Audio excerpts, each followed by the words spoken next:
প্রিয় গফরগাঁওবাসী, আপনাদের সকলকে স্বাধীনতার শুভেচ্ছা। আপনারা সকলে জানেন, আমার ভাইয়েরা বুকের তাজা রক্ত দিয়ে এদেশকে স্বাধীন করেছে, কারণ তারা চায় এদেশের মানুষ স্বাধীনভাবে বাঁচতে পারে। কিন্তু আমাদের গফরগাঁওয়ে নানা ধরনের অপরাধমূলক কাজ চলছে, তা আমাদেরকেই রুখে দিতে হবে। কোনো গাড়ি চালক যদি ন্যায্য ভাড়ার চেয়ে বেশি ভাড়া চায়, তাহলে তার গাড়ির নম্বর সহ প্রশাসনকে জানাবেন।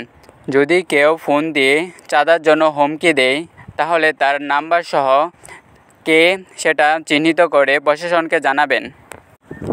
কারো বাড়িতে যদি আগুন লাগানো বা হামলা করা হয়, তাহলে সঙ্গে সঙ্গে বাংলাদেশ সেনাবাহিনীকে কল দিবেন এবং তাদের ভিডিও ধারণ করে হামলাকারীকে চিহ্নিত করবেন। আর এলাকাবাসী নিজ নিজ দায়িত্বে আগুন নেভাবেন, প্রয়োজন হলে ফায়ার সার্ভিসকে খবর দিবেন। মনে রাখবেন, বাংলাদেশ সেনাবাহিনী কঠোর অবস্থানে আছে। তারা উপজেলা, ডাকবাংলা সহ বিভিন্ন স্থানে ক্যাম্প করেছে। তাদের নাম্বার হলো 01769208190। আমি আবারও বলছি, 01769208190। অনুরোধক্রমে গফরগাঁও বৈষম্য বিরোধী স্বাধীন বাংলা ছাত্র সমাজ।